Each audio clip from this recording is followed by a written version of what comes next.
También quisiera dar las gracias a las personas que durante estos últimos días han estado trabajando y trabajando duro para atender a los más necesitados, las personas que han estado trabajando, preparando la cena y sirviendo la cena en Nueva Vida, también los que tuvisteis la oportunidad de salir a la calle para dar los sacos de dormir y ropa de abrigo para las personas que están en la calle.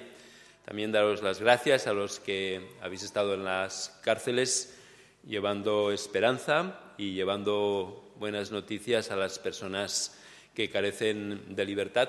Gracias porque, de alguna manera, todos los que habéis hecho eso entendemos que habéis representado lo que es el auténtico sentido de la Navidad. Ayer, cuando estábamos en Nueva Vida con la gente de la calle, me preguntaba si Jesús y María, si se volviera a repetir la situación, estarían en un lugar como Nueva Vida recibiendo alimento, porque a quien reconocemos como Dios y como Señor nació en la marginalidad, ¿verdad? No hubo lugar para Él. Por eso, para nosotros como comunidad, es un compromiso el atender y el cuidar de las personas más necesitadas y de esa manera vivir lo que entendemos es el auténtico espíritu de la Navidad. Lo que ahora vais a ver o oír es una pieza del pasado. Una pieza del pasado, me refiero que no hay nada más anticuado y nada más pasado de moda que un sermón o una predicación. Es algo realmente del siglo XIX o, en el mejor de los casos, de la primera mitad del siglo XX. Hoy en día vivimos en una época de medios masivos de comunicación, donde la imagen es lo que triunfa. Fijaos que incluso los mensajes a través de Twitter se tienen que reducir a un número limitado de palabras. ¿Por qué? Porque cada vez nuestra capacidad de atención es más reducida. Daos cuenta de que los medios de comunicación nos domestican de tal manera que ya digieren las noticias para nosotros y simplemente nos dan pequeños flashes de lo que quieren que procesemos y con lo que quieren que nos quedemos.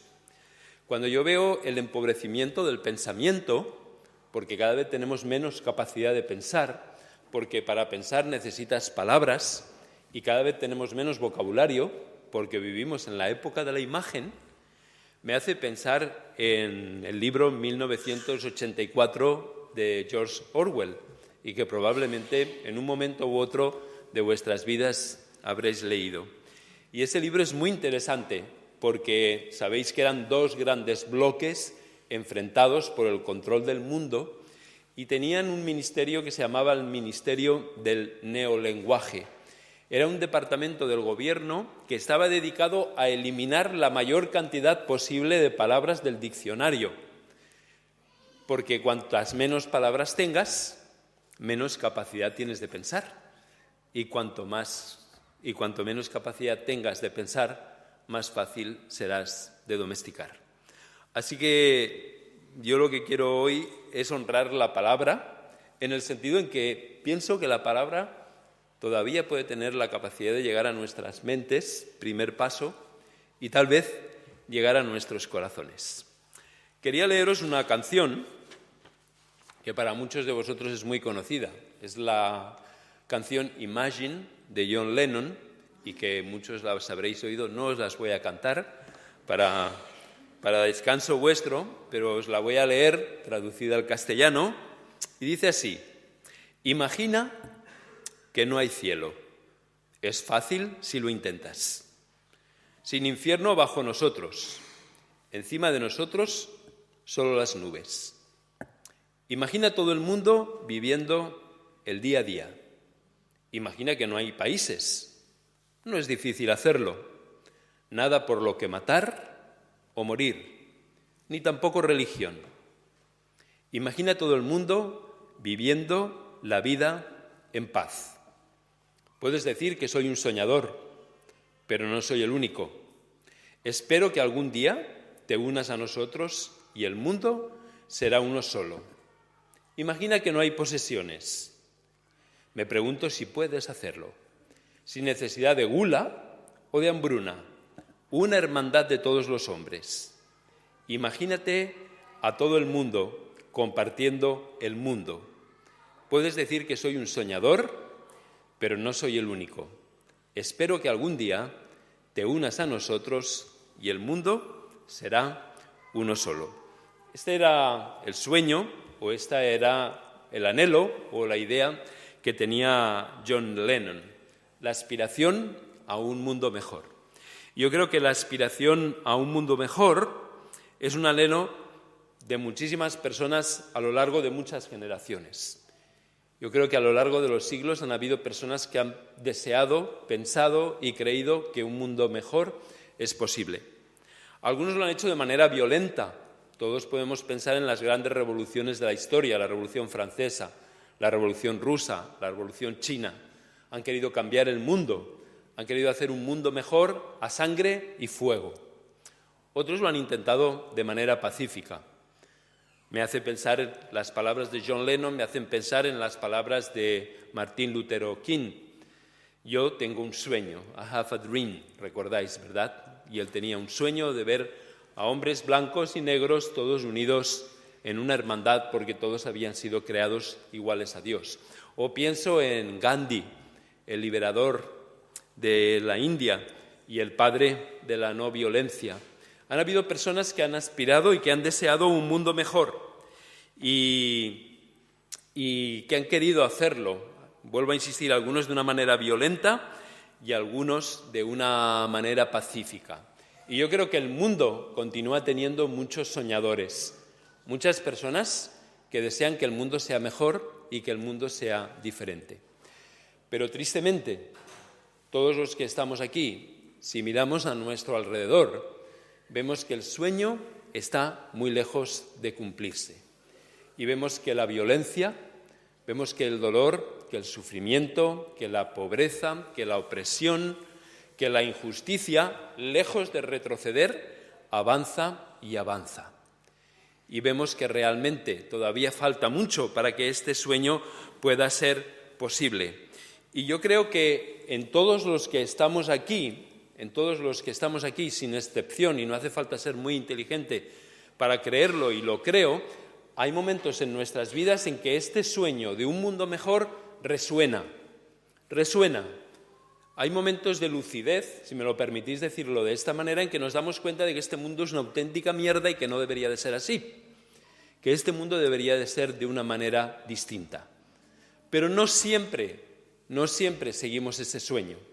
Muchas veces preferimos anestesiarlo con el consumo, anestesiarlo con el placer, anestesiarlo cerrando los ojos.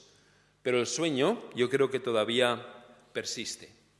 John Lennon decía, imagínate que no hay cielo, e imagínate que hay un mundo de hermandad, un mundo donde no hay pobreza, un mundo donde todos compartimos.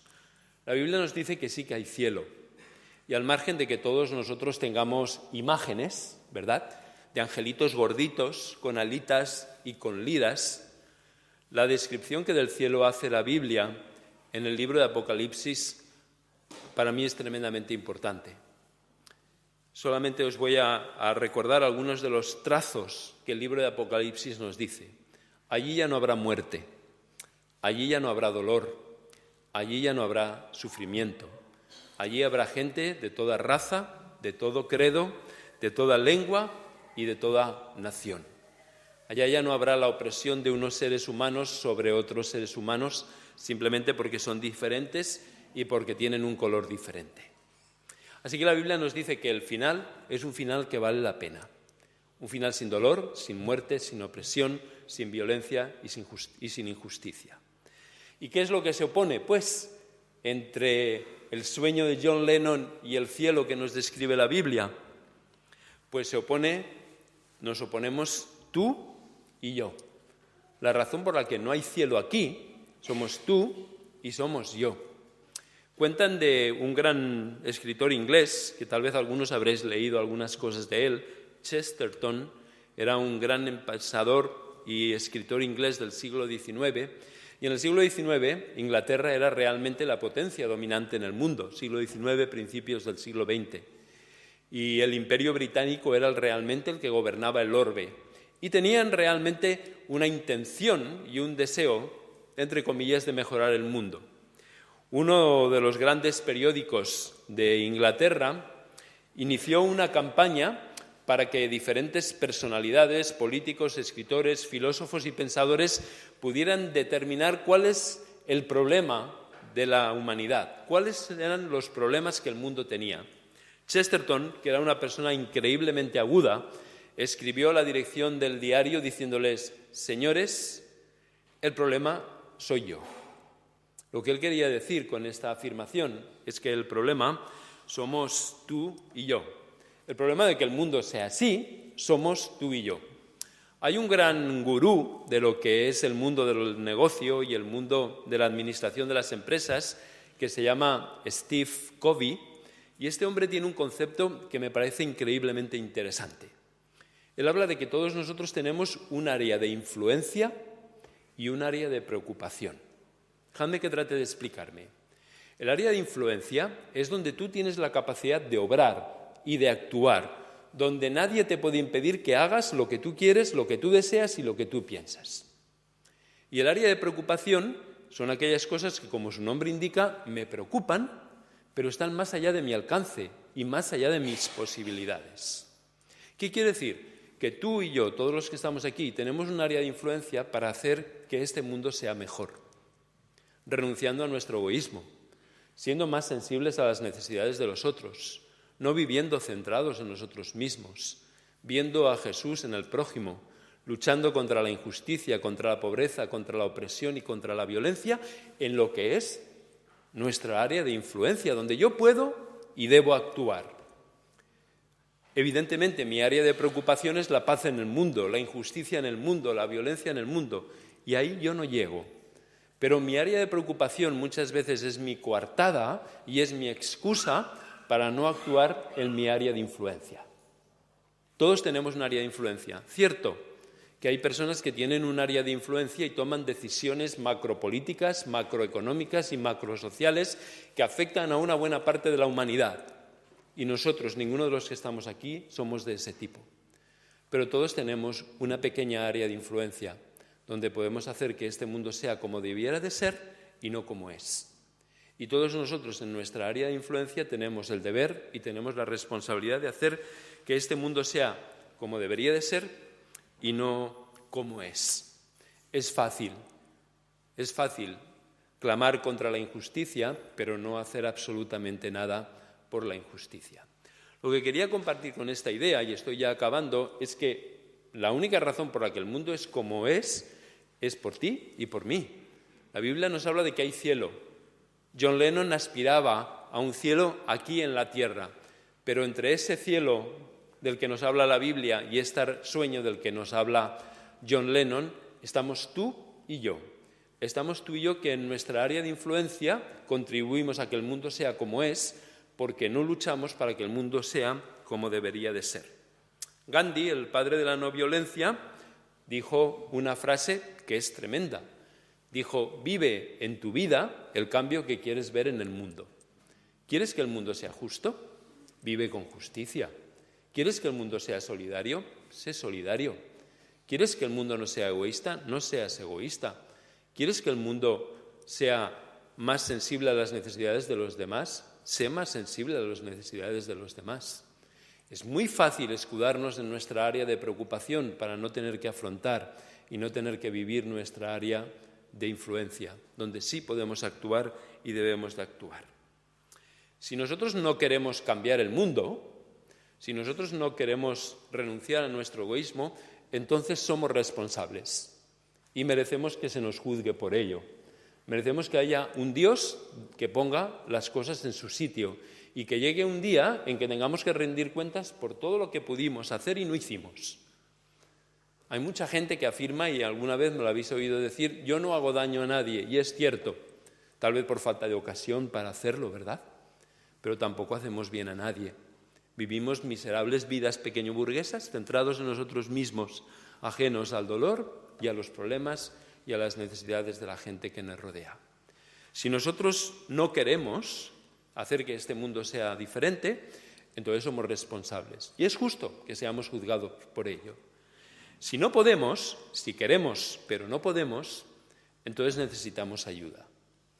Y por eso hoy celebramos, y ahora ya estoy llegando al final de vuestro sermón, de esta pieza del pasado, revivida en pleno siglo XXI, por eso necesitamos un Salvador.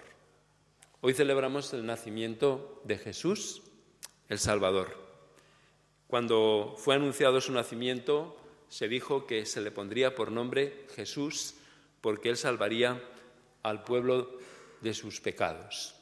Y yo creo que algunos de nosotros podemos pensar, ¿y yo de qué necesito ser salvado? Yo no sé de qué necesitáis ser salvados vosotros. Yo necesito ser salvado de mí mismo. Necesito ser salvado de mi propia capacidad de autodestruirme, de mi propia capacidad de destruir a otros y de mi propia capacidad de destruir el mundo en el que Dios nos ha colocado a cada uno de nosotros. La verdad es que necesitamos ser salvados de lo que la Biblia llama el pecado. Y el pecado es nuestro deseo de vivir al margen de Dios. Pero cuando nos decidimos a vivir al margen de Dios, el problema es que automáticamente vivimos al margen de nuestro prójimo, vivimos al margen de otras personas y nos volvemos insensibles a otras personas. La independencia de Dios, que es lo que la Biblia llama pecado, no nos convierte en mejores, nos convierte tristemente en menos humanos de lo que deberíamos de ser. ¿Qué es lo que quería compartir con vosotros? Pues que Jesús vino porque este mundo no es lo que debería de ser.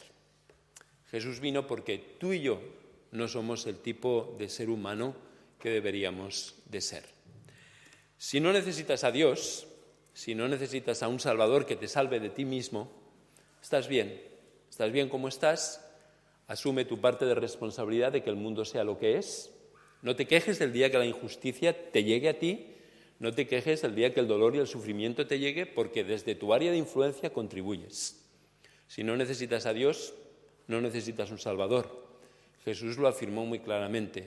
Yo he venido para la gente enferma, para la gente que tiene necesidad, para la gente que no considera que las cosas estén bien como están, para la gente que considera que ella misma como persona no está bien como está.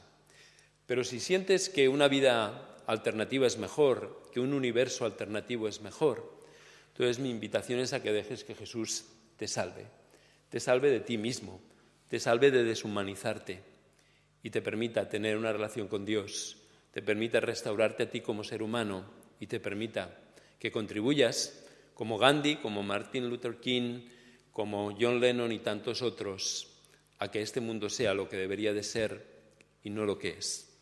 Para eso vino Jesús. Y como decía John Lennon, tal vez penséis que soy un soñador, pero yo prefiero vivir en el mundo de los sueños posibles que no en el mundo del cinismo. Que Dios os bendiga, os dé un buen tiempo de Navidad y tanto si sois creyentes como si no sois creyentes, yo os ruego que asumáis vuestra responsabilidad de que este mundo sea lo que debería de ser y no contribuyamos a que sea la porquería que es. Buenas Navidades.